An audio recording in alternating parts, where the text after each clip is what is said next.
Hey everybody! So, we are back from our trip. Yay! And we're super jet lagged. Oh my god. And you can literally hear that because we recorded the beginning of our episode with Liv's mic not on. I forgot that nice comment about our levels. Exactly. She'll hear about it sorry part about two. yes. So sorry about that. It's only at the very beginning. We do catch it quite fast, but apologies for the weirdness in there. Also, we talk about all our future plans, and then we ran into the fact that this podcast turned out to be much longer than we thought, so we had to break it out into two. So Xena Warrior podcast. Yeah. Next Style. week, part 2, mailbag. This week, part 1. How we do. It's just how we do. We just like talking. We have do. A podcast. That's correct. So enjoy the mailbag now.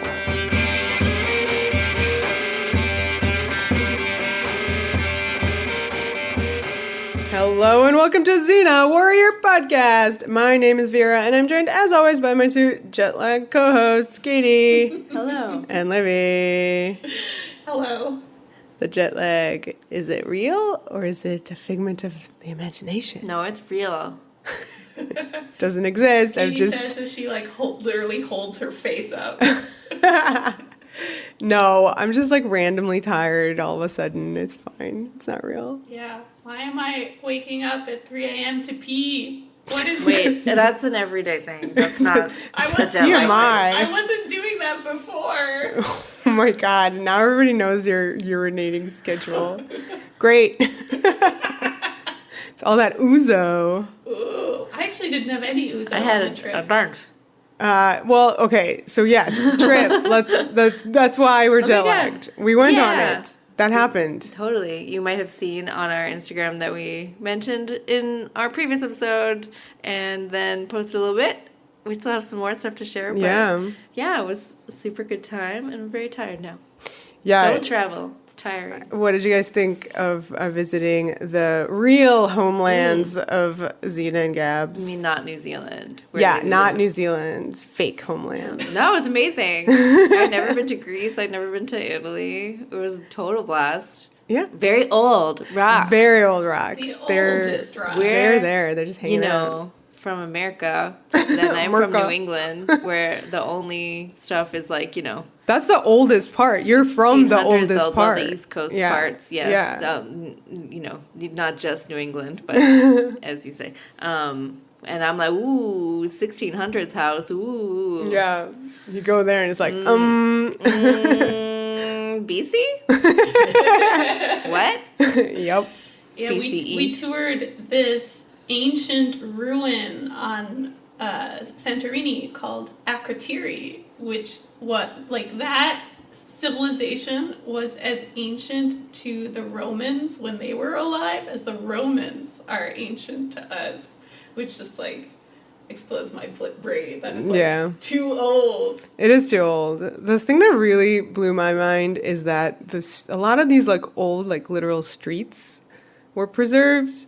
Even including that, you can walk on the same little stones that they walked on. Crazy. That's what really freaked me out. Little steps. Yeah. Paved roads. Yeah, I mean they're not in great condition. They're just stones lined up, but still, that's the same stones that they walked on. Yeah, because they're real people. Xena and Gabs, they walked on those for sure. They were in Santorini, hanging out, visiting. Yeah, that was Sure they did. I'm sure they went to a bunch of islands for funsies and beach times. We just didn't see a lot of it. Yeah. There were a lot of hot tubs. There were Santorini. They would lot have of hot died. Splish splash. So yeah, we had a great, amazing time. For me, it was I'm going to share my little emotional thing of how originally watching Xena, I got into ancient Greece and mythology and stuff. To me, ancient Greece #1, ancient Rome #2, and I Is that your official ranking of ancient places? Totally. I prefer the Greek stuff, and then Parthenon over Pantheon. Or like, Athena over Minerva, that kind of thing. Gotcha. Ares over Mars, like, come on. So I was able to visit those places in high school, and then fast forward to now, we do this podcast, and then I was able to like get you guys to visit, and you guys have, Liv, you've been to Athens, but like, you haven't been to the whole thing, done the whole thing that we did. On an archaeological tour of the Mediterranean, no. Okay, yeah. I did not do that. Okay, but anyway, so now it was like kind of experiencing it anew for many reasons, number one, because you guys were, so it's like when you have somebody who doesn't know a thing, it's like you're experiencing it for the first time too. Yeah, through their eyes. Yeah, exactly. Like same thing like watching Xena with you guys. And then, and just like me being like, an adult and seeing everything in perspective. An adult. And I guess that's what we are. But it was just very moving and just kind of full circle and like cathartic in a way. It's very interesting. It's also just like, for me, having seen so many of these things on TV first, like there is just something so emotional about like going to the Colosseum and being like, Spartacus! Do they even go to the Colosseum? Yeah, they do eventually. They do. I don't think they go to the Colosseum. They go to Rome. Maybe. Was it Rome? Remember. I'm pretty sure it was not They never Rome. Make it to Rome. I think it was some other place that had a big one, but not like Rome. Rome. Yeah. They were always trapped in the suburbs on Spartacus. Yeah, exactly.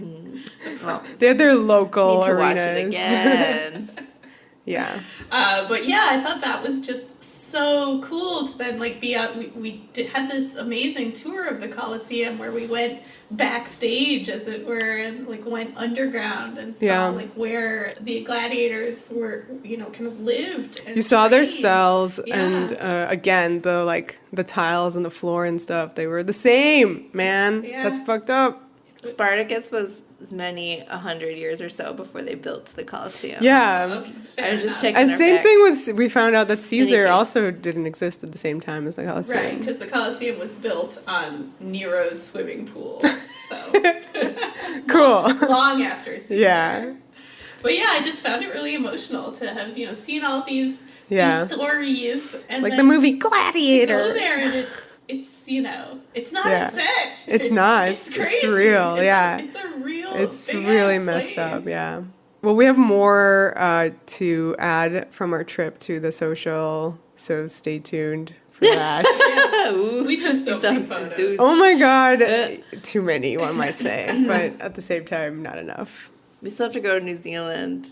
Yeah, we talked about it. There was a moment when we were like, is that the actual like post-Xena trip? That makes sense. It's so far away. It's so far away. No, but it's just like, I need the do-over Fake of Xena. Not thinking about Fake it Xena when I was there. Real Xena's in Greece. Yeah, it's fun. I didn't realize you had this almost like I always have that. Towards New Zealand for being like the place. I forget that it's in New Zealand because it's set in Greece and that's where it's supposed to be. You have all this Greece love. So I do. You're like standing Greece. It did look like I was very impressed with the mountainousness. It really does. Yeah. It looks when we like kind of pulled in and we're looking at.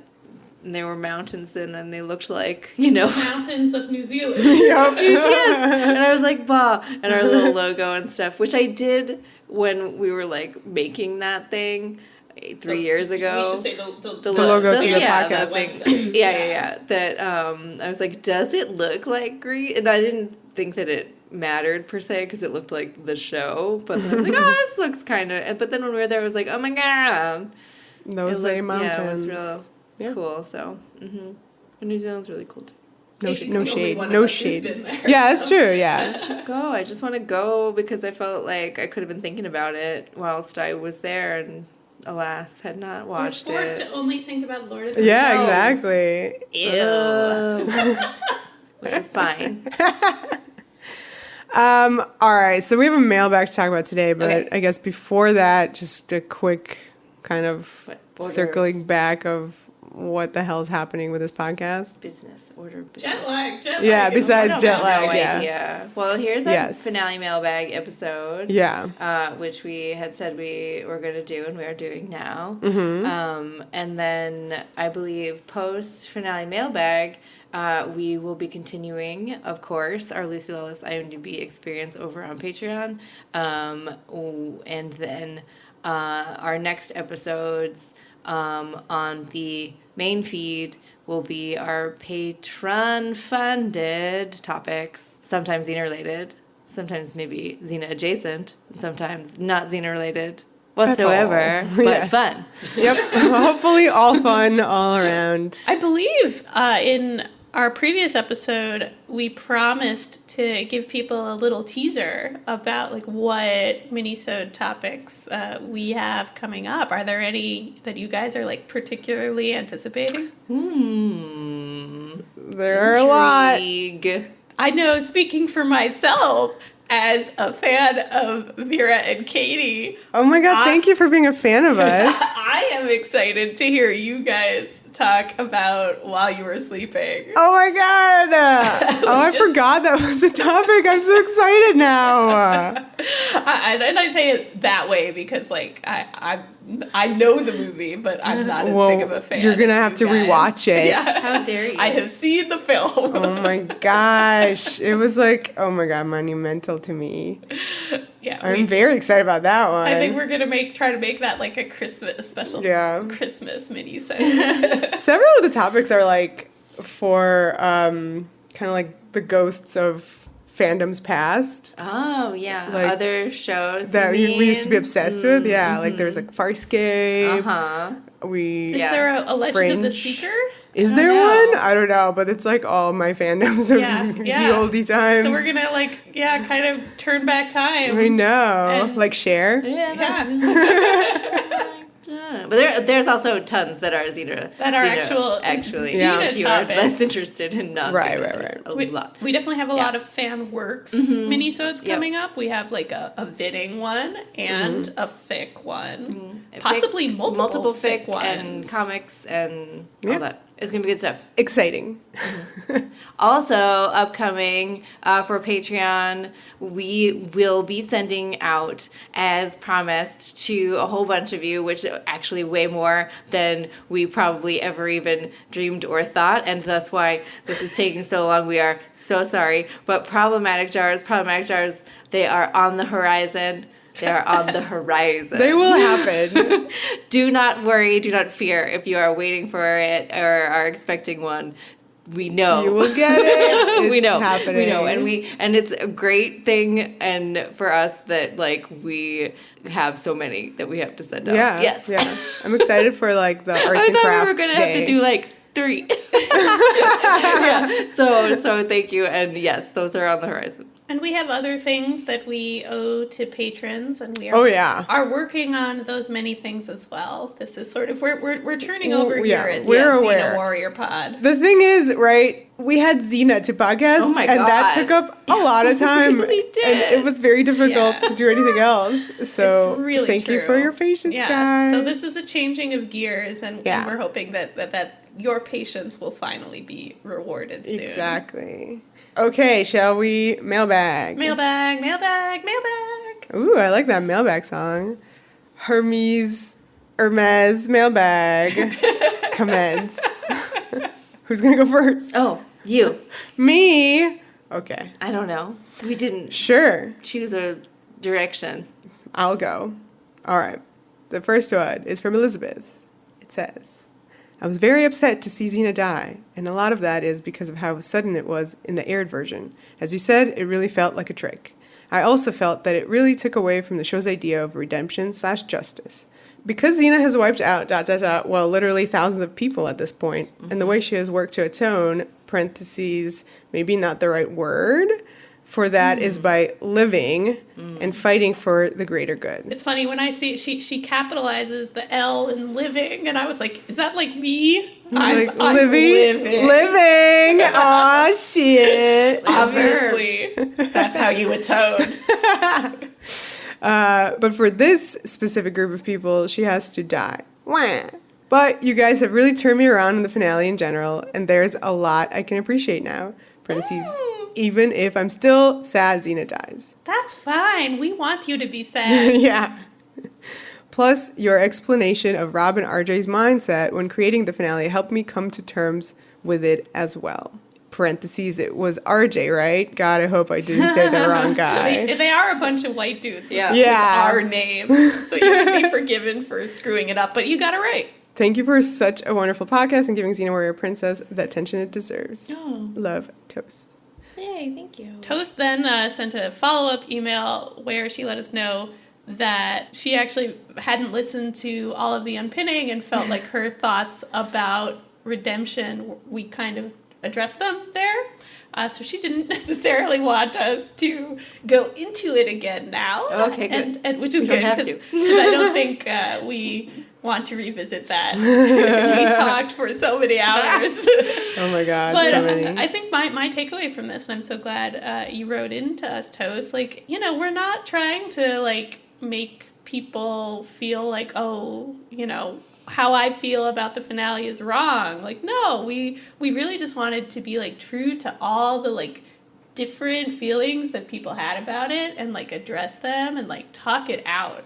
So I think that's what we were trying to do in the unpinning especially. And I hope it, like, just kind of helped people to, like, see perspectives that were different from theirs. But yeah, it doesn't mean you have to, like, change how you feel at all. And we're happy to share in this mailbag, like, a lot of different people's reactions to it. I think that's just really nice to see. Here, here. We're not the only experts here. No. So, okay, is it me next? Yes. Yeah. Okay. Sarah writes in, first of all, thank you. Not just thank you for your time and your work, but thank you for what your podcast has done for my perception of what is arguably the most important show of my entire life, which is a whole separate story.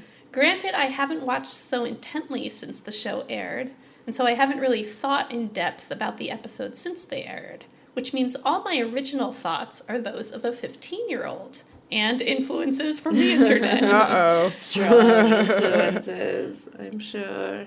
Interestingly, I didn't love or hate the finale when watching. I was a little jaded by then. I had come to the conclusion that the powers that be didn't really think out anything that they did, and so I had lost some of my hero worship-like respect for plot decisions I once had. That's what I want to thank you for.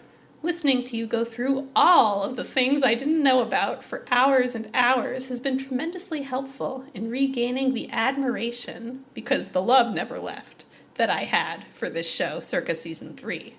You have made me aware of just how meticulous Rob and company really were, and how much went into each and every moment of this show. With that perspective, my appreciation for Friend in Need has shot up considerably. My respect for plot decisions has not returned to hero worship, which is an unquestioning type of respect. I think that's a really important distinction Sarah makes right there. But it's an informed and enlightened respect that I'm glad I do not need to live without anymore. So I just love that. I love that you wrote that to us, Sarah. That's exactly what we were hoping for. Yeah. So here are some random tidbits that Sarah then goes on to share with us. She says, thank you for echoing my own disdain for the Hiroshima fireball. Oh my God. When I watched Friend in Need last week, it really startled me. LOL. LOL. That's how we felt. It is quite startling. Yeah. I must say. Number 2, I joined the Michelle Ng Appreciation Society. Yay. Join us. One of us.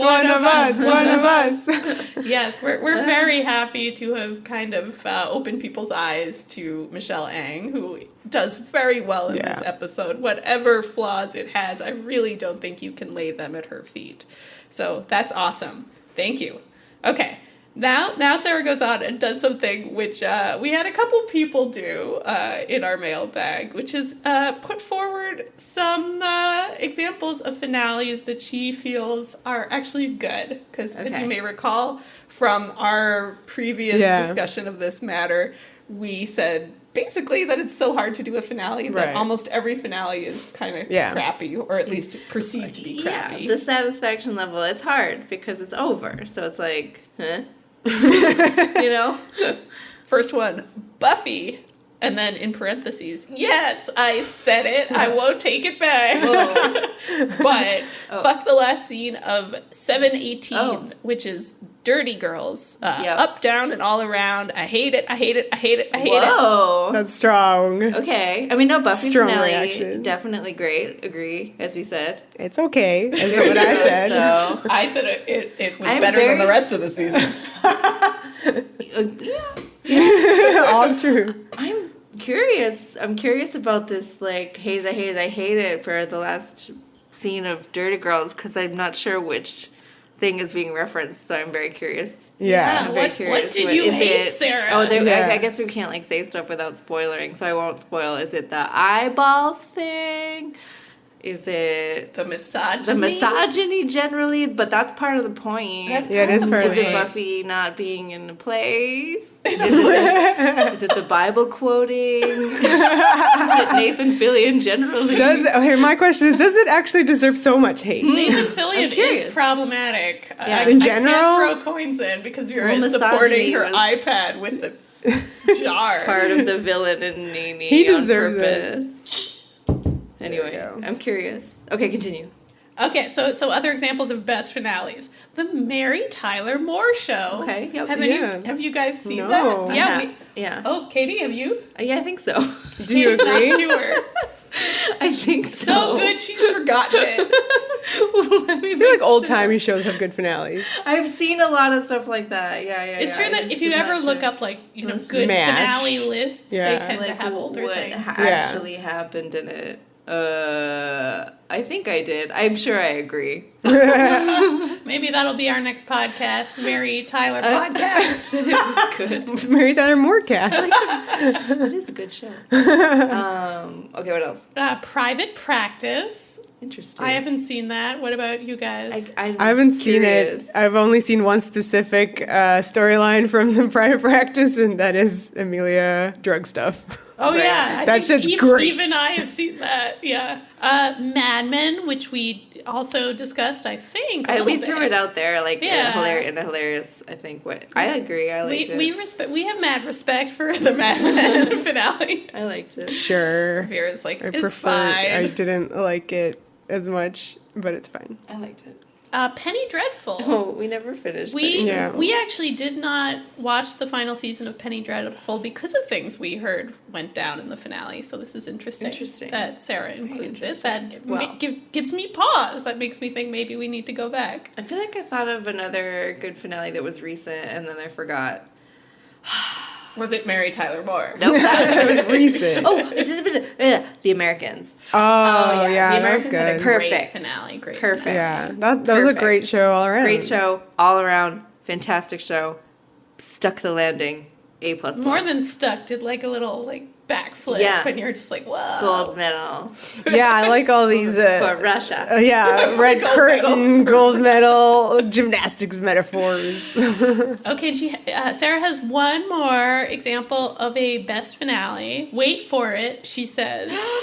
Game of Thrones. Whoa! Because I get it and I dissent from the masses. Says Oh Sarah. yeah, We can be we friends. like it. We like it. We Okay. liked the finale too. Sarah turns over now to the worst finales. Yeah, it's the first one. Did we say this? Because I don't must think have. so, but let's let Sarah say it. Okay. She says the X-Files, and then in parentheses, all three. How is that possible, Chris Carter? all 3 times That it ended. We're We're terrible. were fucking awful.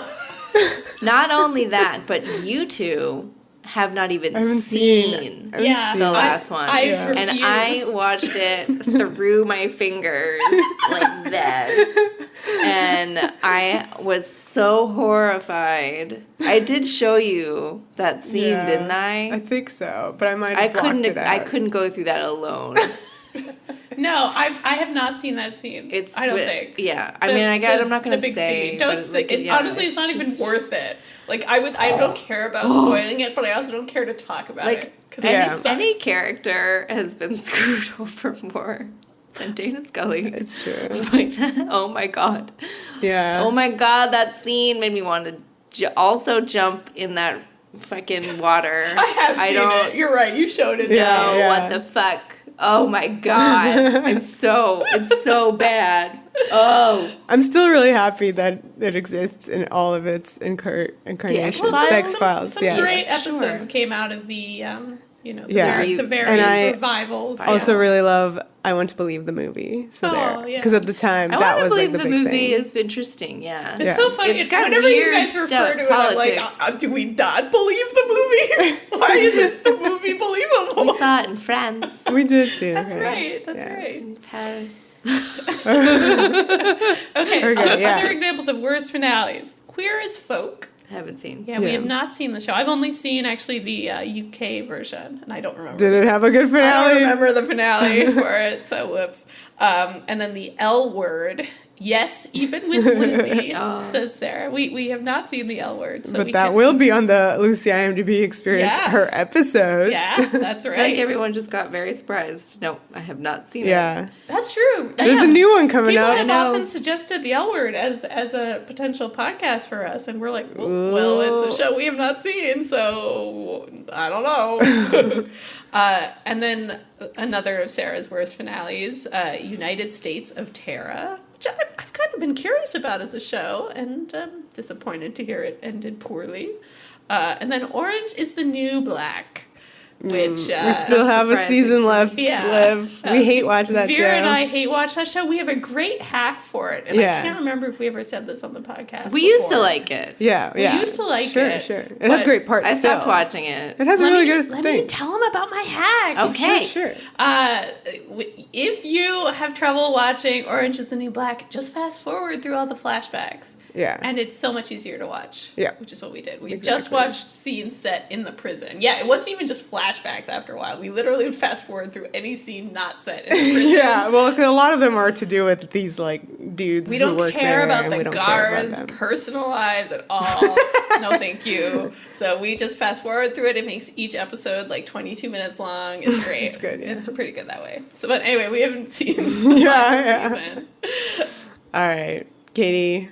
Alisa writes in also on the finale topic that both Parenthood and Friday Night Lights had great finale episodes. Katie, did you ever finish Friday Night Lights?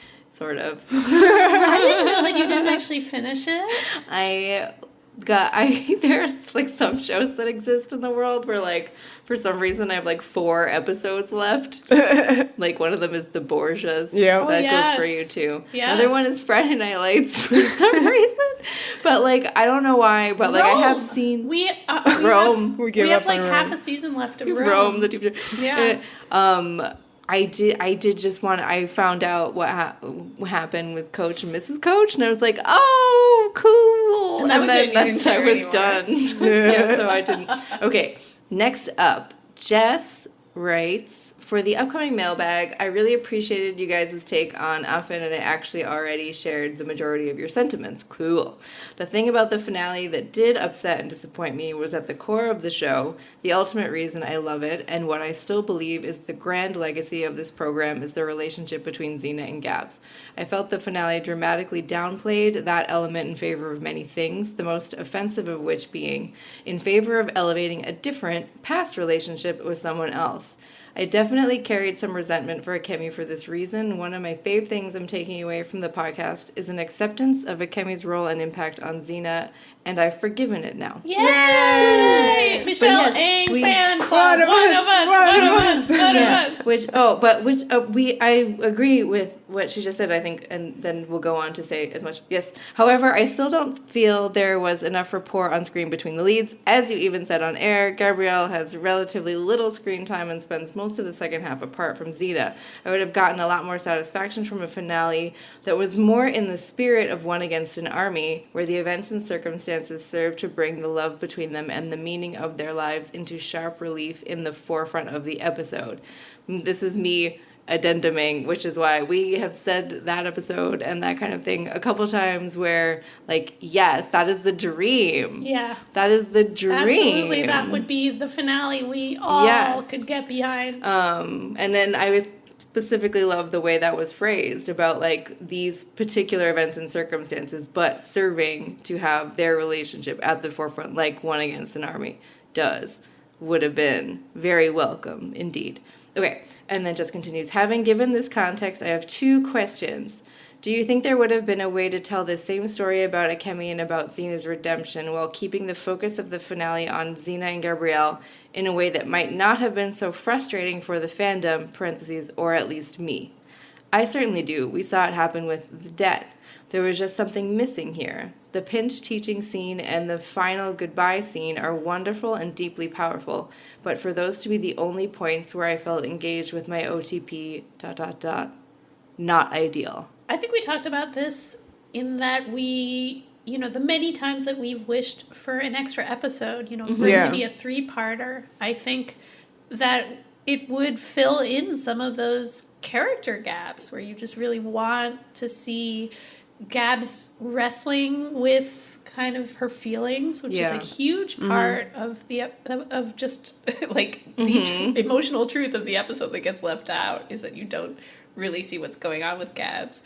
And I completely agree that having more scenes where Xena and Gabs could just talk it out, centering their relationship in the sense that just like literally having them on screen together talking about what's going on, I think would solve a lot of these issues. Yeah, and I think that's one of the things where we kind of talk too about having a bit more of the finale stuff as part of the organic story of the season, even if it wasn't the whole season, really helps in general because, of course, like, here, we can say, oh, if the finale was 3 parts, like, but the debt is 2 parts, but also the debt is part of a bigger, broader story that is, like, the rift. So, the emotional continuity in the debt is part of a larger thing going on. And the debt doesn't have to tie up all the loose ends of the entire show, which, obviously is a huge burden for poor friend in need.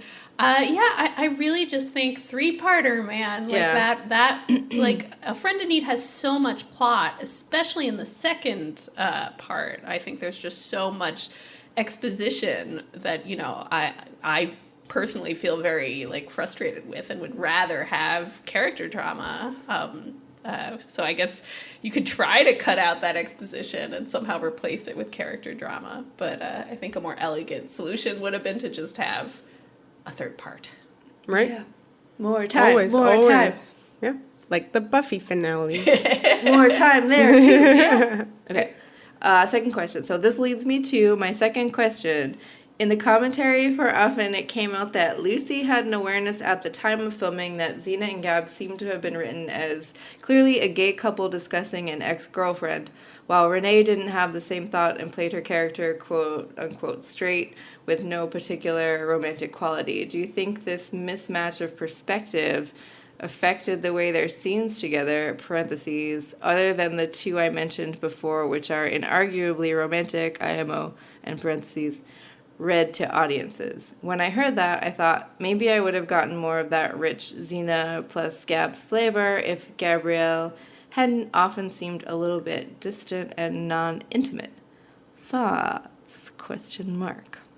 Intriguing. Interesting. Yeah. I think this is very specific. We brought this up as part of the commentary that we had thought was interesting. And I think it, in terms of just them talking and shooting the shit in the commentary, it was very specifically about this episode. So it's not like they were saying, or Renee was saying, that she, like, never saw.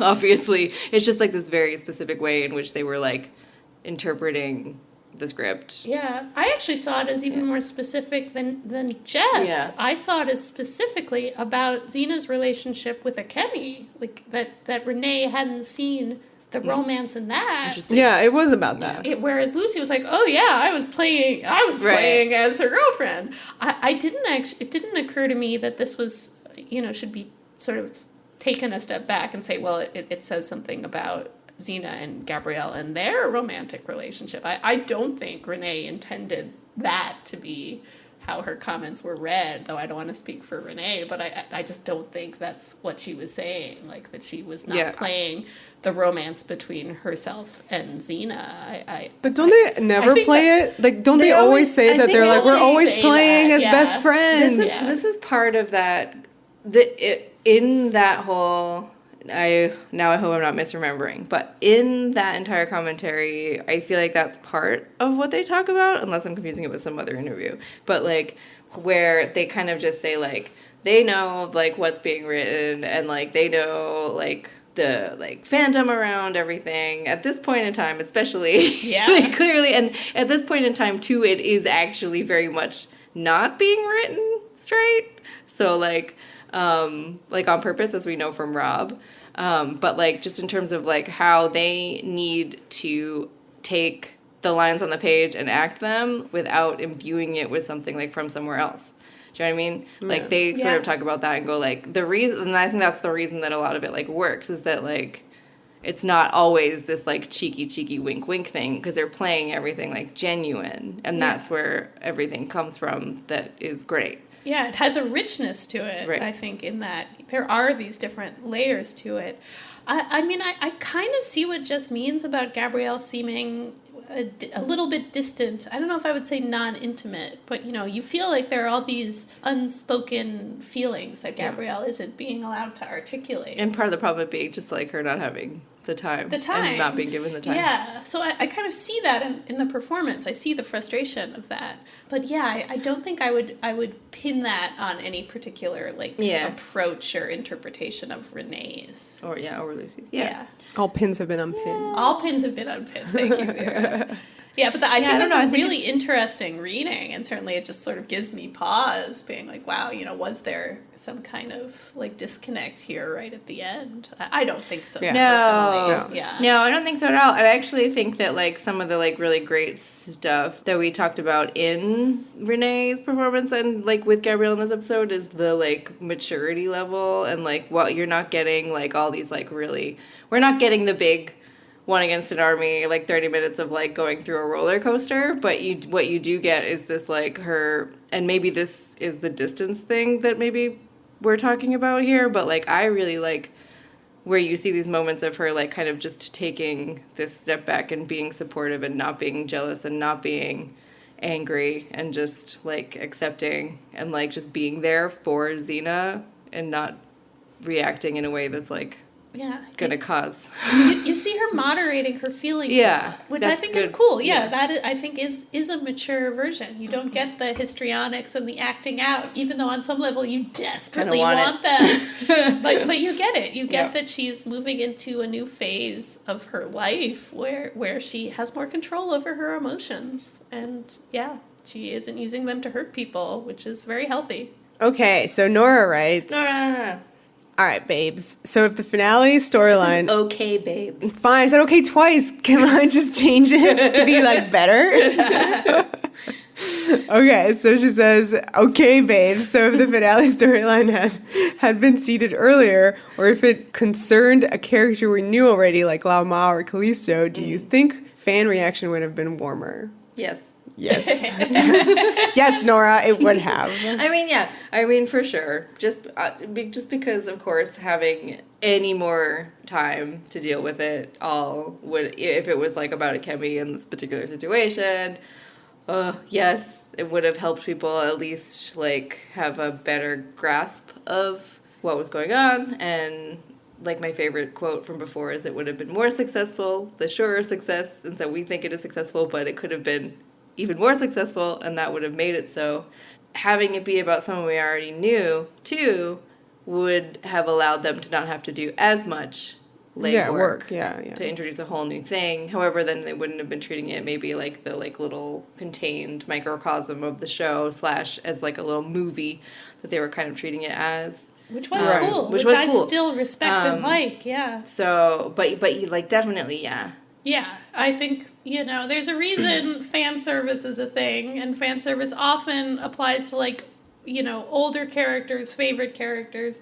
You bring them back, and the fans are happy to see them. Yeah, at the same time, I was like, definitely at least with like Callisto, I think that ship has so sailed. Like that was done. And you almost feel like they would have had to do a lot of work just to like bring her back in. And you don't want to undo been as much work as so having a new character. Maybe that wouldn't have, because if they did do that and then it was bad, then they would have been like, you ruined the like legacy of like these amazing characters, right? There's definitely, or whatever, which they probably already were kind of doing anyway with Callisto. But yeah, more time. Always better. Always better. Next, Claire B asks, Katie and Olivia. That's me. And Olivia is me. What? Had you watched the series in its first run, or had watched it without knowing the ending, do you think you would have been as philosophical about or appreciative of Friend in Need overall and Xena's death? Yes. No hesitation, yes. Sorry, what about you? I think I would have, just from knowing myself and, like, seeing myself through the years as a fan, I know my reaction would have been different if it hadn't been a binge. Yeah, I'm not saying it would have been different. I think in real time, I always tend to, like, psych myself out and psych shows out by, like, overthinking things and, like, worrying about what's going to happen next.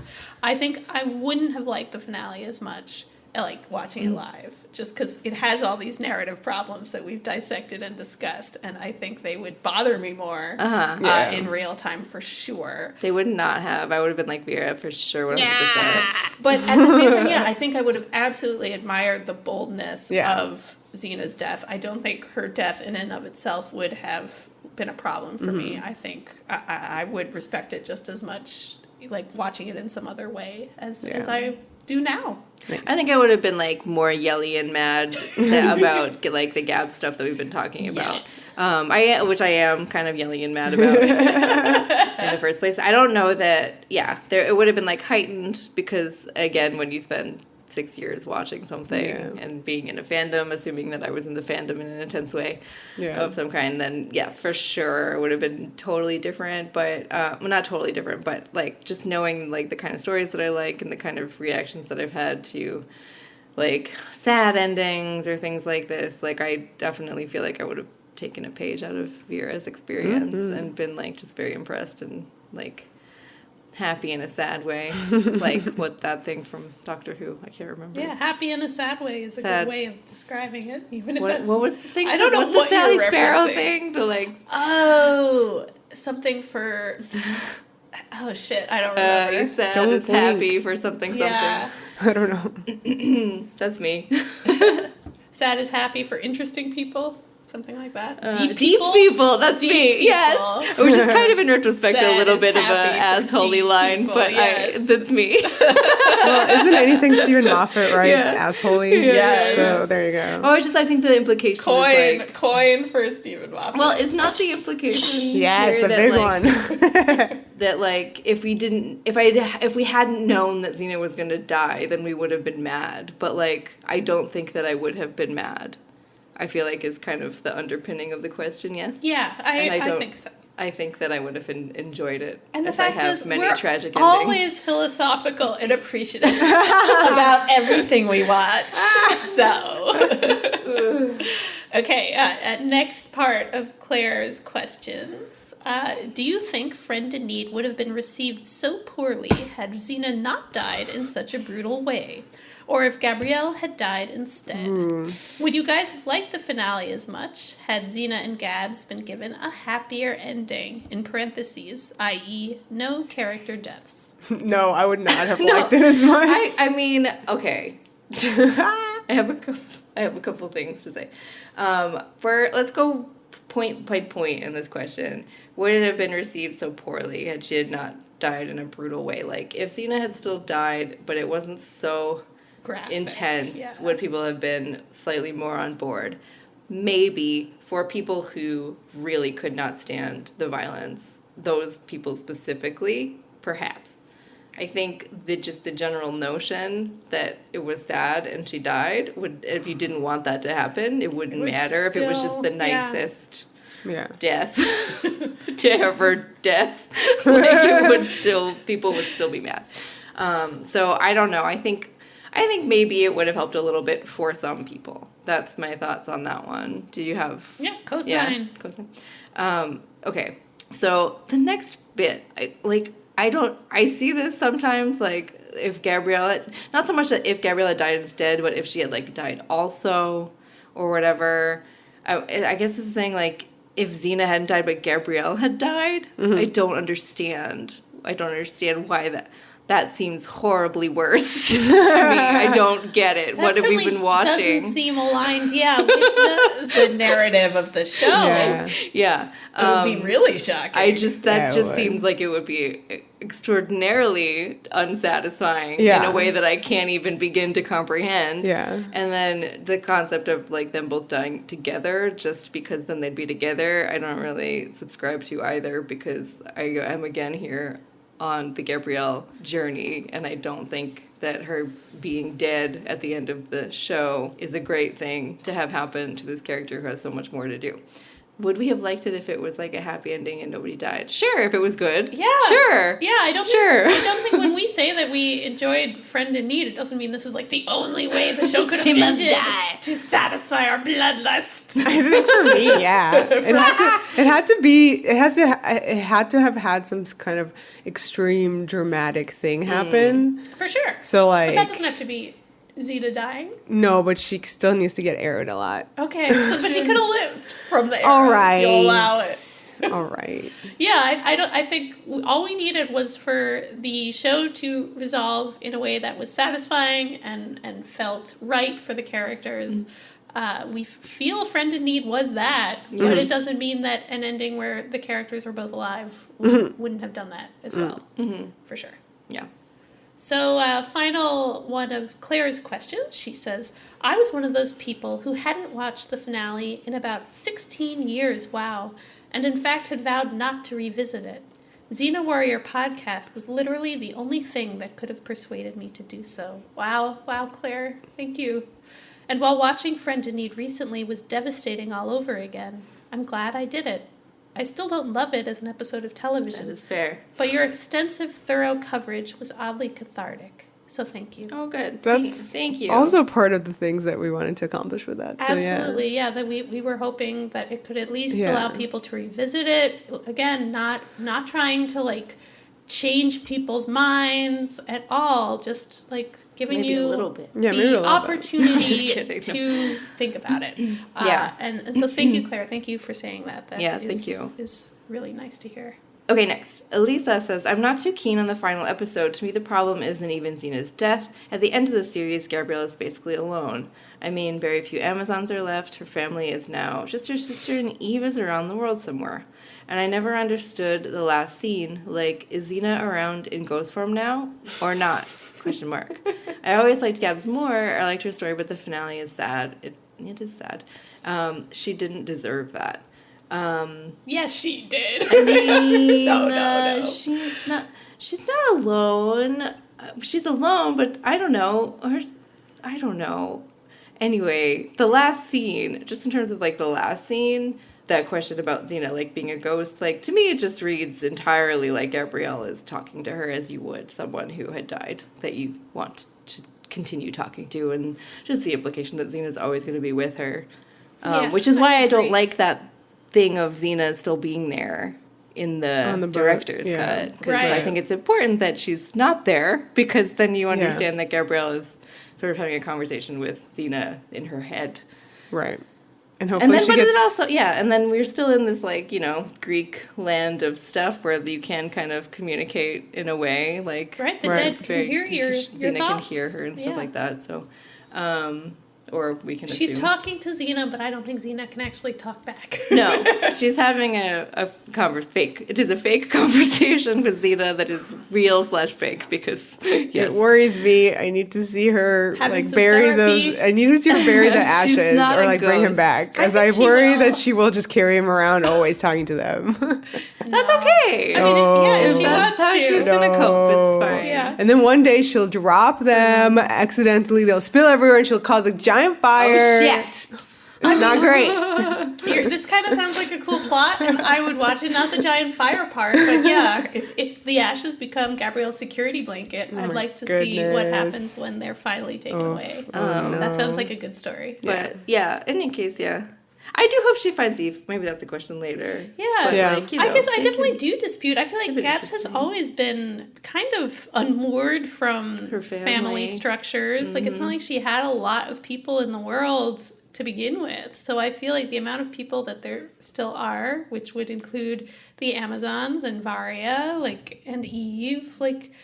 Her sister and niece, Sarah. Like, these are people she has in her life, and I think Gabs is very capable of forging new connections and meeting more people. So yeah, I Plus her upcoming new character lover. that's another question. Yeah. Uh-oh. Put a pin in All it. right. Oh, pins again. They're back. They're back. Candace says, Akemi is shady as fuck. fair.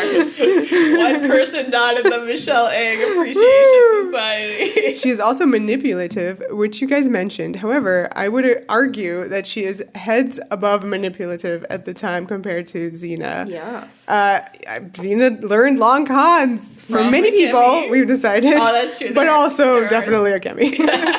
And how can she already be in love with Xena? It's been like, what, 3 days since they met?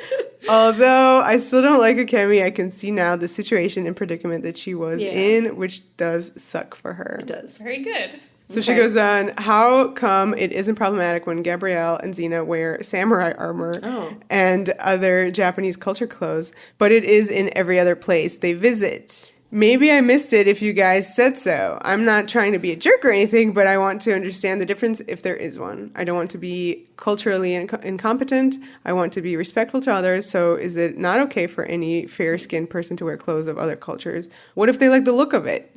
So can you not go to another country and immerse yourself in that place and culture? Okay, didn't we throw like 100 coins in for Xena in the like geisha look, and we probably just didn't like talk about it. We might have been distracted by just The wig, the hair, ugly it was, like the wig and stuff. I talked about Madonna, that video where she's literally wearing the same outfit. She's like a white lady. Yeah, you did. Yeah, so I think maybe in the episodes where we talked for like 7 hours, since we've kind of touched upon the clothes topics before, we probably just threw coins up in there and just went like, why is she wearing this wig? And if we didn't throw coins in, let's and I know you had a lot of problems with her like straight hair and hated that straight hair. So it was a little bit, it wasn't in depth as discussed so much, but I think it still like applies in the same way to other episodes where they go to other countries, like when they go to India and when they go to China, where the times where I feel like it's okay when they're wearing stuff, they are like invited in or they're like given the clothes, and I think that like in the same thing kind of happens in the finale too.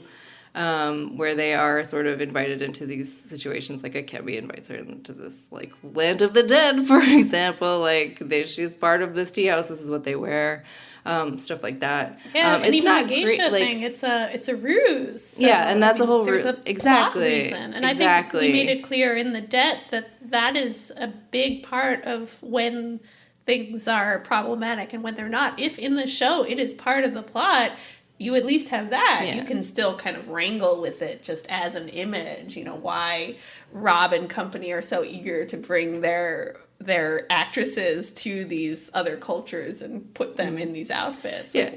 But at the same time, at least there's a plot reason. I don't know about, like, for the armor, I feel like we just were like, it's so hot. I would argue that, like, there isn't other armor. I'm pretty sure no samurai wears that armor. I don't know where Xena got that. Yeah, who made that for her? When she went to the store she was to like, get that. Give me less things to wear. I don't know. So yeah, it is, you know, in the same way that it has always been, I feel like it's problematic in the same way, and complicated, particularly because there's so much complicated midriff in the same way. Like, and then I don't know, like, just in terms of like the rest of the question about like wearing clothes from other cultures, I think like it really depends on like the situation very much, and it really depends on the spirit in which you are the spirit in which you're doing it. Because otherwise, maybe my answer to that is like, yeah, it's generally always a problem unless you're doing something very specific. Like, if you're talking about, like, very specific, like, clothes like this, like, I don't know if you're talking about, like, a dress or something that's influenced by something. Like, I don't know. It's a very complicated topic. Yeah, and I think it's important to say there's no, like you've kind of said this, there's no, like, arbiter here. It's not like,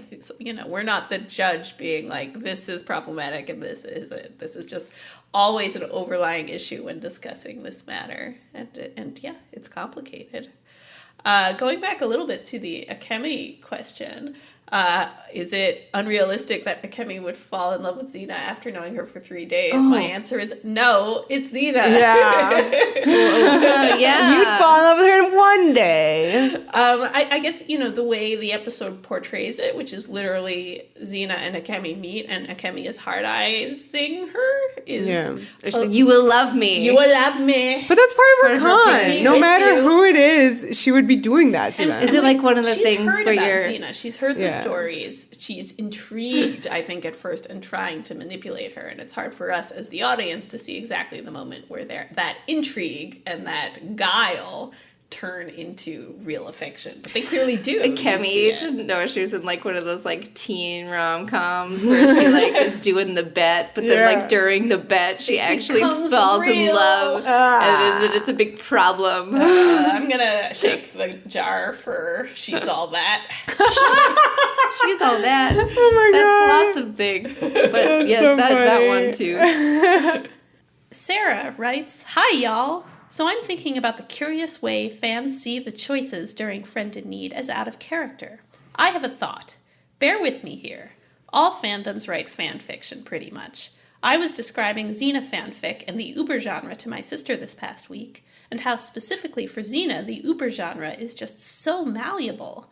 Fans can recreate these characters in literally any time period and setting, from a women's prison in the 70s to IT professionals in modern times, to actual forest creatures that aren't even human. Oh my god. I can't think of any other show that has room for such range, and for the characters to be distinctly recognized when created from scratch in every scenario.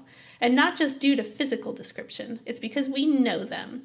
The fans know not just their histories, in parentheses, dark past on quest for redemption meets light influence with a bright future, but we know their motives. Fans got inside of their heads in a way that feels very unique to Xena, and it became a fandom canon, one that at times felt more genuine and thoughtful than that on the show. In parentheses, think of what happens reading a 600-page fan fiction versus a 1-hour episode of television. This doesn't just apply to the uber genre. Classic fanfic was just as epic, thoughtful, fan-owned. So, beyond the canon of the show, there was a canon within the fandom of how we perceived the characters' identities and motives, the characters we knew. I think this level of intimate understanding permanently changed how fans interpret Xena and Gabrielle's actions, in part because we participated in creating them for ourselves. The problem is that it became hard, if not impossible, to separate the two. Making sense? Or ramblings of a mad fan? No, I think that definitely makes sense. Like, the fandom, if you're in a fandom and you're participating and you're really in it, I think that I think it totally makes sense to react to the finale specifically that way if your like understanding of the characters is coming from the way that you understand them in fandom canon, because Xena had a huge, as she explains, like fanon and fandom, and if like you're consuming that constantly for 6 years on top of you get your 22 episodes a year, then it's going to become hard to like differentiate between this like sort of understanding that you're like the things that you want in fan. That's what's great about fandom, is you can do the things that you want to do, and then it makes it's sometimes harder to process the actual canon when it's not what you want it to do. I think that's also why, you know, whenever a show has been on the air for like a few years, I find that like the fans, like there tends to be much more drama and controversy and fans hating on the show because the fans themselves have had the time to create a fanon, to create that body of work that then informs their experiences of the show. So I think that's why you often have, like, in the early days of fandom, everyone loves it. Honestly, because fandom hasn't gotten moving yet. No. So as soon as you, like, generate the stuff that is fandom, suddenly everybody doesn't like the show as much. And I think that's part of the life cycle of fandom. And then everybody in the fandom is fighting with each other. I was just listening to a podcast about Lost that actually had a guest on that was describing her, like, time in fandom. And I was, because I'm always shocked when anybody starts talking about Xena, but she started saying that she got her start in fandom. She's now, like, a writer for, like, a academic writer and stuff like that. I forget her name.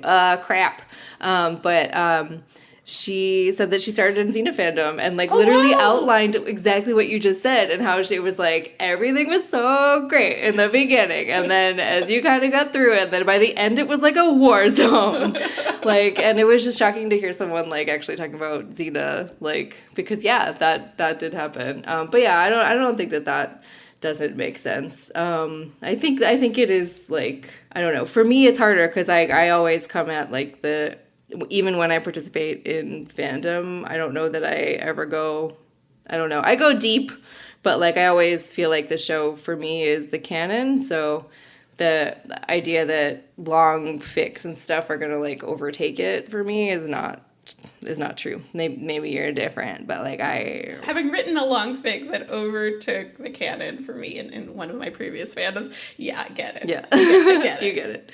I think, I guess the one point where I would be curious actually to hear more in Sarah's musing is about how Xena is different from other fandoms, because I feel like this is, for me, a very universal situation. Yeah, it's very universal. I am definitely eager when we do our fanfic minisodes to learn more about Uber and how it differs from, like, AU, which is the designation for alternate universe writing in other fandoms.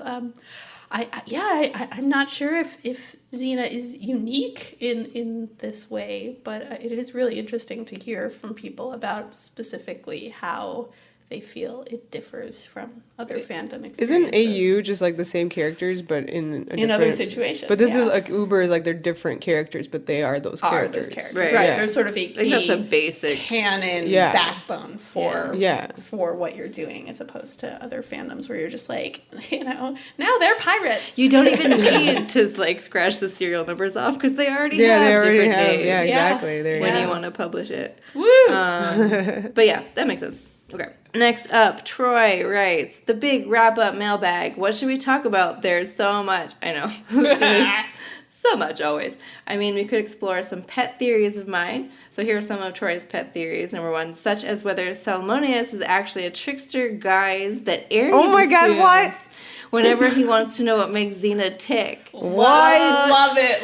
This deja vu all over again gave away even more than it knows, and really adds a dimension to all those other Salmoneus appearances that's hard to unstick from your head. Oh my god, he was there at the beginning. He was right there with Xena's birth. Yep, push that problematic jar over here on this one. Have they shared a scene? Ares and Salmoneus? Yeah. No. I think in Deja Vu, Salmoneus turns into Ares. But always that's where Troy is. Yeah. So, like, interesting. So wait, oh god, what is the name of the gauntlet? Like, so when Xena's, like, slapping him around with the chicken, he, like, likes it. That's I think he likes it no matter what. Next pet theory, or the one that presumes that Joxer is actually a composite character created by Gabrielle for the Xena Scrolls, a stand-in for the many companions that traveled with them over the years. Oh my god. Mostly Joxer was created to hide the fact and protect the reputation of the Argonaut Meleager the Mighty, a steadfast companion. fatherly, but also smitten with Gabrielle. Love it. Which was going nowhere. Parentheses, there was actually a real Joxer, and he was a Callisto stooge as depicted, but he was seldom encountered after that. Wow. So this explains why Joxer acts like different people with different personalities depending on the episode, and is probably why Meleager ended up making pinwheels at the Podidea old folks' home.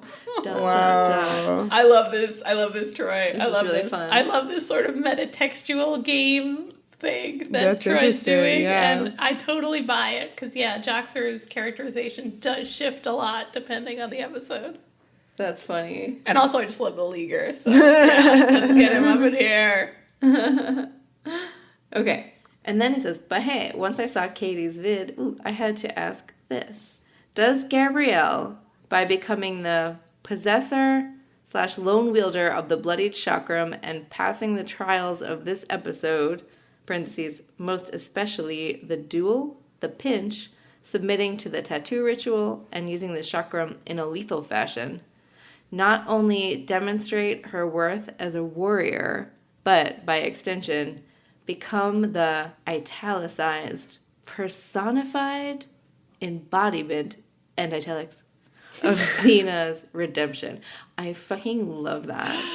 I do too. I fucking love that. I fucking love it. Wait, he said don't say yes too quickly on this one. Yes, is the next we sentence. want to, Troy. We want to. It closes a narrative circle started in Sins of the Past. But I think that if it is true, it logically takes you to an explanation as to why Xena, at this point in time, just moments after Gabrielle kills someone on her behalf, parentheses, talk about losing your blood innocence, this is the one that counts, not the deliverer, willingly elects to become steward of souls in an afterlife and not return to the land of the living. Looking forward to the discussion. Oh. I think that's such a great, just crystallization of everything we've been saying about Xena's arc and how it kind of dovetails into Gabrielle's arc leading off from the end of Friend in Need. I do think that the way that Xena finally atones for her sins of the past is to pass the torch to Gabrielle. And, she leaves this warrior in the world who's going to do even better at it than she did. So she has sort of improved the world. That's the final act of Xena. Personified embodiment of Xena's redemption. Oh my god. Troy, you're so poetic. I love it. I love that. Ooh, I'm gonna think about this a lot. Good. Troy, did you like the finale? Sounds like you might have. I don't know if we have much to add. As usual with Troy messages, we are just glad to hear your thoughts, because that's it right there, baby. That's it. That's what happened. That is what happened. That's such a nice way of putting it. We talked for 7 hours. We could have just said that. All right, Michaela says, I was a little irritated that the writers implied Gabrielle would become Xena 2.0 because they could not define the new type of warrior she would be. It would be a hybrid of being a bard and a warrior, known in historical debates as warrior philosopher. A famous historical figure is the Stoic Marcus Aurelius. What is your imagination of Gabrielle as a warrior philosopher? Would she be better where Xena wasn't? Like being wiser, being able to inspire a more creative change, like creating a philosophy or a legacy for, let's say, the Amazons? Would she have more weakness to be exploited by thugs, like compassion? Would compassion be a weakness in the first place, etc.? Do we want to tackle that before her second question? Yeah, I think that's something that basically she's just echoing my thoughts. This is definitely a flaw in the episode that you don't see enough of Gabrielle as sort of a different sort of warrior than Xena. But I do think you get glimpses, and I think a really important one is just her treatment of Morimoto throughout the episode. The fact that she does try to, kind of humiliate him in this way that's very different from how Xena would do things. Xena would just kill him and not, think about it anymore. In the way that she, totally just, goes ahead and beheads Yudoshi at the end. Yeah, but but Gabrielle doesn't like willingly. I don't know if she like specifically wanted to like humiliate him. I think it's just because she doesn't like to kill people. Yeah, I mean, I think that's part of it. I So think it that was just all kinda goes into her. She thinks about every act of violence in a way that Xena doesn't. I guess that's what I'm But saying. here, like, it resulted in his humiliation, so it was just like it backfires a little bit on her, but at the same time, I feel like it's important that she does it. You know, for her, every act is a deliberation. Right. Like, she doesn't just do things the way Xena does, because it's, like, the most expedient way of, like, getting the business done. Right, yeah. Like, for her, it's always thinking about, like, why am I doing this? What does it achieve? With Morimoto, she ends up having to do it in the end. Yeah. But I think it's important that she did try to not do it originally. Yeah, because that's Gabrielle. Yeah. I think that is an important distinction. And look at that. It is actually there in the episode. I was saying earlier, Gabs is actually going to be an even better warrior than Xena was. But I think Mike is right in pointing out that she's, things are going to be more difficult for her in some ways, because she does have, I don't think it's a weakness, but the fact that she has this more complicated relationship with violence, I think, is going to continue to cause problems for her, but I think they're good problems to have. And I guess, unless she dies because of it. I don't think she's going to die because of it, but I think that other people will not die because she is willing to like find other solutions to problems that don't involve violence. So, I mean, this is why I would love to see more of Gabrielle's future as a warrior, because I totally think she is going to do things differently from Xena. Yeah. And she might eventually die from it. That's part of the path. Death is a part of the path. Yeah. I also think a notable difference, and I think this is going to come up again as we discuss Gabrielle's future, but unlike Xena, I think Gabrielle really is like she's willing to be part of communities, and I think she's willing to lead. Xena, I think in part because of her traumatic past as a warlord, did not want to ever really put herself in that place where people were looking to her. But I think Gabrielle can do it, and I'm really excited at the possibility of Gabs not necessarily being queen of the Amazons, but let's think even bigger. Like, oh my God, Gabrielle, setting up a city, being that person, Queen who, Gabs, administers justice for a whole. But I could see this being like Dark Gabs, the arc. It could definitely become Dark Gabs, but that's juicy. Yeah, that is juicy. And I know she's gonna come out all right in the end. I guess I do have to say that I do. Compassion is a weakness, and that would be another episode I'd like to watch. It's about a Gabs. weakness, but it's also a strength. It's both, but it could be a weakness for her. Yeah, people will try to exploit it, and sometimes they're going to succeed, but sometimes I think that compassion is going to come back and her life is hard. Gabrielle, she needs a crazy. In ways she can't even foresee. She needs a battle axe next to her, that kind of person, like Xena was. Well, we're gonna get into that very soon too. Okay, second question. Some fanfic writers think Gabrielle's scrolls, which, if you believe, could have existed, just had a tragic ending to follow Greek conventional storytelling, and that in real life the characters would have a happy ending if they existed. But that is just a thought. What is your view? Is it better for the audience to have a painful ending so they remember it and learn from it, or a happy ending so they are satisfied? I mean, I know they aimed for a memorable finale, but in the perspective of the audience, which is more beneficial for the audience as an experience. Again, I love these metatextual games. The fun. It's really interesting. This is why I love the whole thing with the Xena scrolls. If we admit that there's this whole other layer between us and the truth of what we're seeing. Yeah, I don't believe that Gabrielle the Bard would deliberately put a sad ending on her story because it, fit with the conventions of Greek storytelling. But at the same time, it's a very cool way. If she was living a very happy life, she would. Maybe. I think so. Maybe.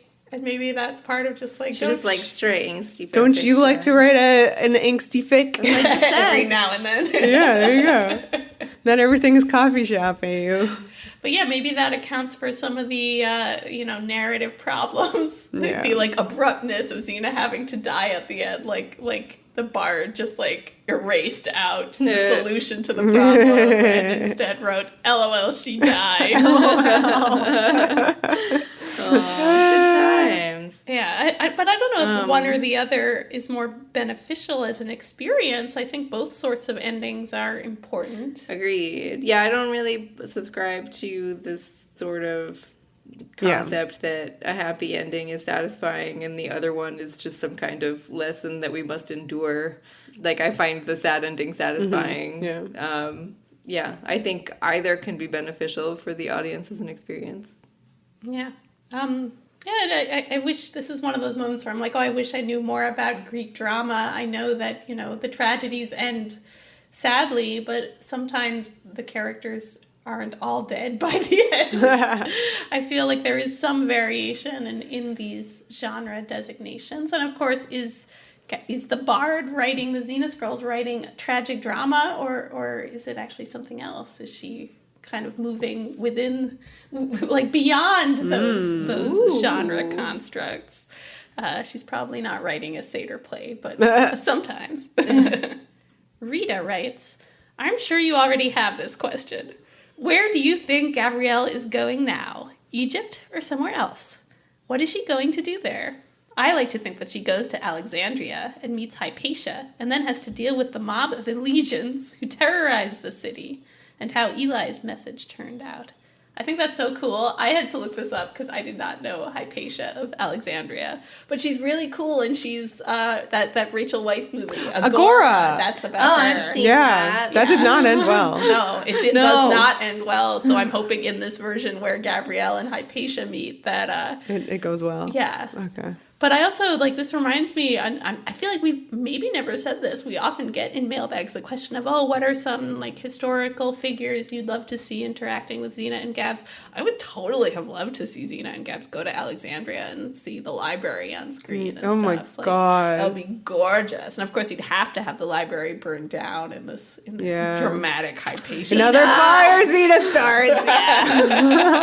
What drunken shenanigans now? Oh, no.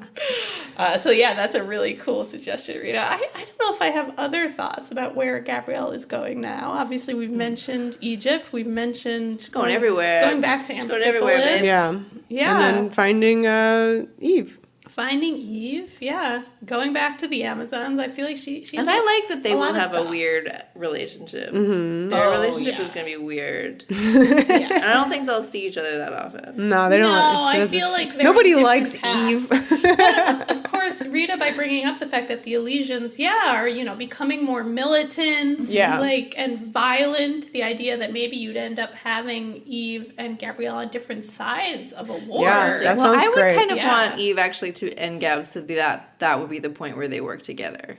That finally Eve would realize the Elysians are on a bad path. She is an early Elysian, so I feel like has her right. So I feel like she would be mad at the turn. Yeah. Unless it taps into her Livia aspects, where she's a military leader. Yeah. Which I would love to see. Yeah. Any excuse for Livia. A lot of story potential here. Interesting. Okay, so Rita's second question. Xena and Gabrielle say goodbye while watching their last sunset together. Then Xena is gone, the sun goes down, and Gabrielle is left alone in the dark on that freezing mountain. What does she do next? She goes to Disneyland! Yay! Well, this keeps going. Read the last bit. I don't have a problem with the end of the show. In fact, it was virtually the first thing I watched on YouTube. Whoa, Rita! Before I started watching Xena Warrior Princess from episode 1, and was quite amazed by the boldness of it. That's amazing that's how you watched the order in which you watched Rita. I love that you watched the finale and then was like, oh man, I gotta go back to the beginning and see what this is all about. It's what catches your eye. Lost. But anyway, I do think it's kind of cruel for Gabrielle to be left alone in the dark on icy Mount Fuji after Xena fading away. That's the kind of thing you don't have to think about because it's TV, so it just fades to the next scene. But she's definitely at the top of a mountain. It definitely is nighttime. And her shirt is torn. Yeah, it sucks. She's going to have to go in a... I don't know. I think here's what I think happens. The bird. No, not the birds. Not the birds. I think she just flips it out. Just flips off Fuji.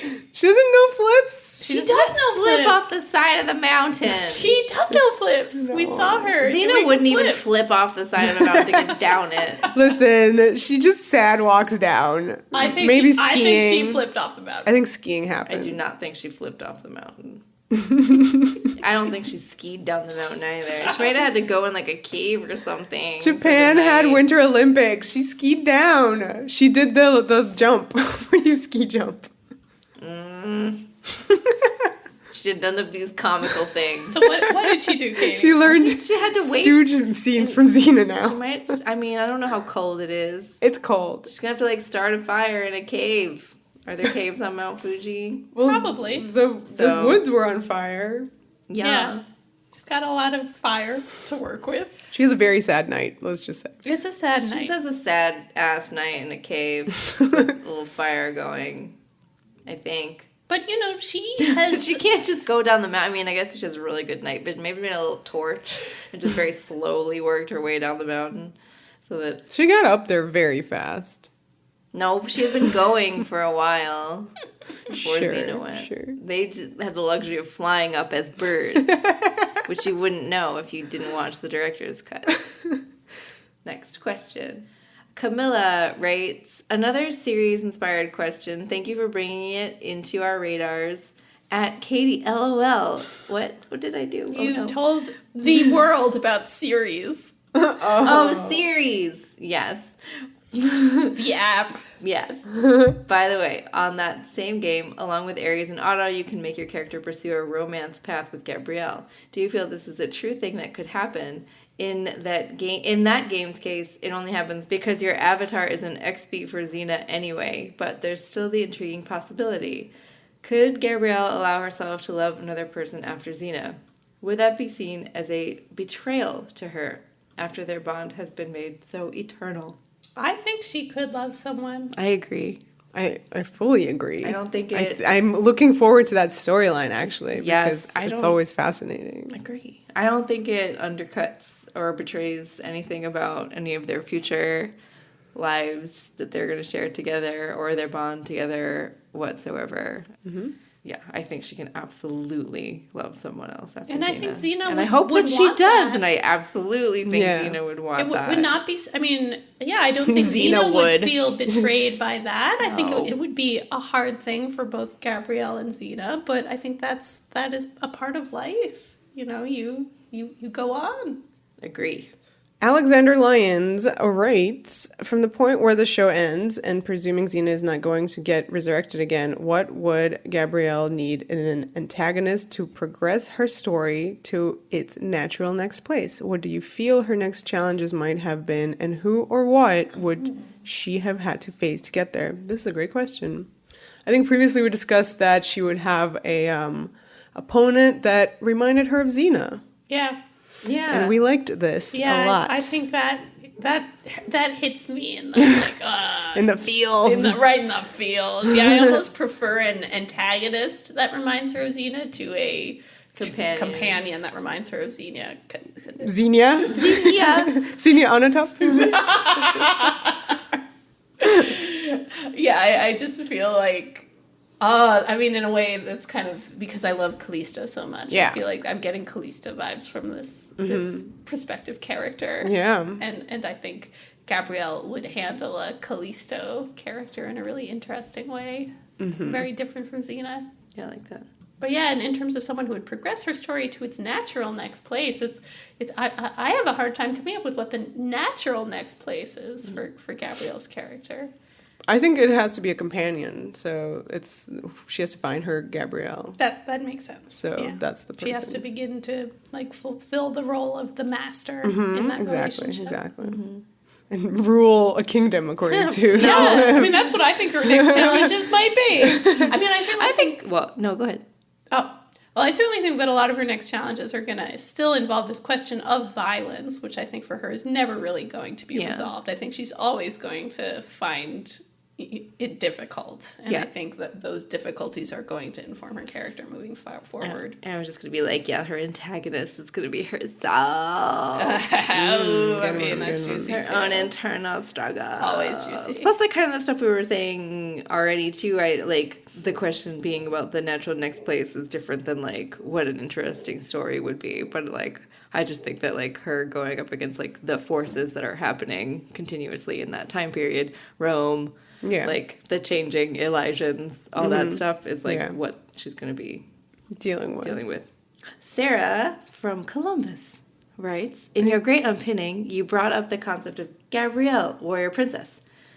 Who would Gabrielle be? Would it be Eve? A brash, headstrong Amazon warrior. Another young person from another small village. I'd love to hear your headcanon, whether it's based in actual canon or is a total flight of fancy. You know, it would be kind of interesting to have, like, Gabs, like, encounter a Gabs, though, and to, like, feel, like, what Xena must have felt to, like, have that. For sure, but I don't think that would be not a relationship not for ongoing. Yeah, exactly. It's just an interesting experience. I think that would be unnecessary. I think it would be an episode where they're like, you know, Gab's like, oh, I like this person for some reason. I don't know why. And then whoever is her actual companion would not like this person somehow. And then it's like Gabs realizes that it's because she reminds her of herself. And it's maybe comic. Maybe this is a comedy episode. She really sees herself for the first time, how she was back then. Yeah. And is annoyed by it. Yeah. This would not be my favorite episode. Yeah, but in terms of like, what do we want for that traveling companion? I think we decided that it would be, you know, for her kinks are warriors of some sort. Slightly broken warriors. So someone who would remind her of Xena, but not in the way that her antagonist. Yes, exactly. Very different. Yeah. Do you think it would be somebody like younger? Yeah. Okay. I do. All right. I think she's just fresh. She's reached that age where like she needs a younger person to teach.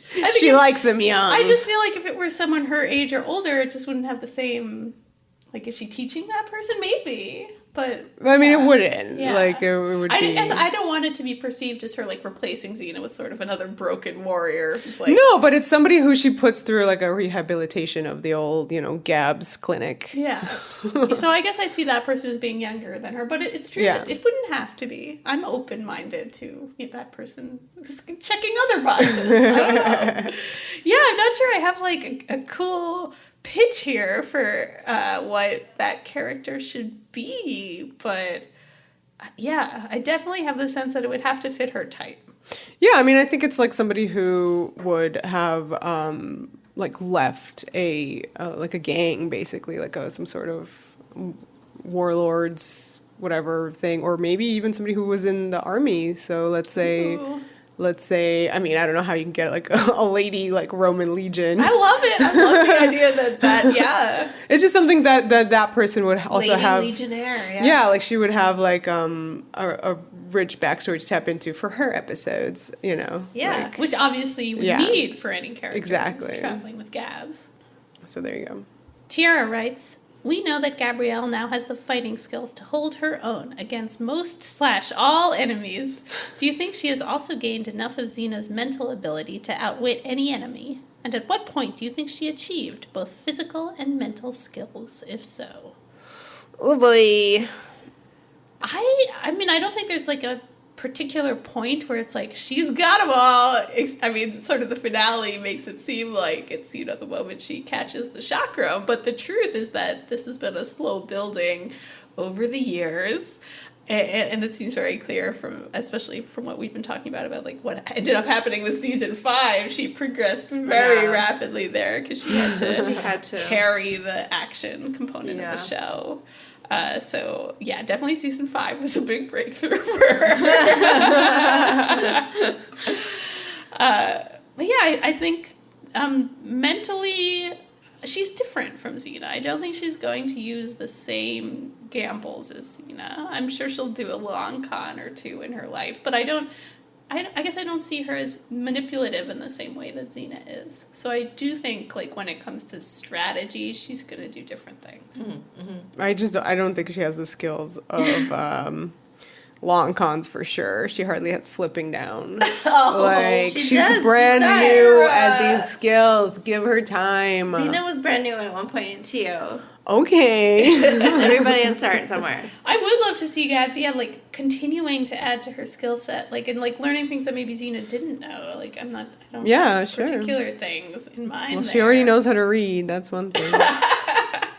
But yeah, I would like to see Gabs sort of, continue. She's still kind of becoming the person she's supposed to be. So yeah, I don't know. I would like to see her have mind powers. I'd like to see her do some Jedi mind tricks. My goodness. If we've got the pitch, can't we go one step further? Alexandria writes, even Varia, when, where, and how did they finally fuck? This is good. Okay, I know exactly. Okay, give it to me. I think Varia, coming off of Telecon and back, is like really traumatized in a really dark place. I think she seeks Eve out. She travel. It's like the thing where like Eve is going about her missionary business, and then like this sad figure in like a hood like emerges out of the forest and like you see her rippling thighs. You're like, I know who this is. And they like look into each other's eyes, and like Eve doesn't even have to ask. She just knows. Oh my god. She knows what's happened, and like Eve like leaves Varia back to her tent and like cleans her wounds. Oh good. Okay, going off of that. All right. So Varia, fresh off of Helicon, is kind of decided she's kind of bad at being an Amazon. Oh, sad. And she's done with Artemis. She's searching for something else. So she seeks out Eve, and she wants to hear a little bit more about this Eli. Ooh. So Eve does a bit of preaching here. Maybe there's a sexy baptism in a river. Ooh, yes, honey, yes. And she leads her back to that tent and cleans the wounds. Okay. Subscribe to the newsletter. Okay. Another question here about Eve from Sogus. Just a quick question. Who's older, Eve or Gabrielle? Ooh. We actually had this question a couple times, and I was so intrigued that this seems to be a sticking point for people. I can't say I really care. Yeah. I don't know. Yeah. In part because there's the time jump, so it's all just sort of like, I mean, if it were just like a fact that, Xena had a daughter who was the same age as her girlfriend, like, I might be like, ooh, what does that say about Xena as a character? But it's kind of an accident that has happened. That wouldn't make sense. So, I don't know. I mean, they're clearly around the same age. Like, I don't think they're, I think we've in previous mailbags had to figure out Gabrielle's age. We tried to pinpoint it as, like, maybe, like, 17, 18. When the show starts. When the show begins. Yeah. It's very hard to figure out, like, how much time elapses, like, on the show. Like, is a season a year? I don't know. And then, of course, the time skips just muddy the waters. Right. They're roughly equivalent in physical age, I feel like, is the concept at hand, including the time skip. Yeah. They seem to me both to be in their mid to late 20s towards the end of the show. I think they're about the same age. I don't know. All right. Yeah. All right. Well, we know Eve would be 20. Yeah, 27, yeah. By the end of it or whatever. So yeah. I feel like we get the question because it's like, I think people like the joke that Eve is older. And it's like, LOL for some reason. Gabrielle's like mentally way more mature. And also, she's like 50, technically. Yeah. Oh my goodness. Oh my goodness. So I'm looking at this question list, and we're only like halfway done, and it's been like 2 hours. Yeah. It is the finale mailbag. So on brand. Oh boy. But okay, this jet lag is real, y'all. So perhaps we should do a two-parter for this. I think so. So that's put more a pin episodes. In it. Put a pin in it. The pins are back. back with more questions. Yeah. If you didn't hear your question yet, it'll be in the next one. Stay tuned. Sweet. So I guess for now, then follow us on all the stuff and things. Yeah. Okay. XenaWarriorPodcast.com. All the stuff is there. Patreon.com/XenaWarriorPodcast. We'll be continuing our Lucy stuff there. And we are on the social medias at Xena Warrior Pod is Twitter and Facebook, Instagram, Tumblr, Xena Warrior Podcast. The power! The passion! The podcast!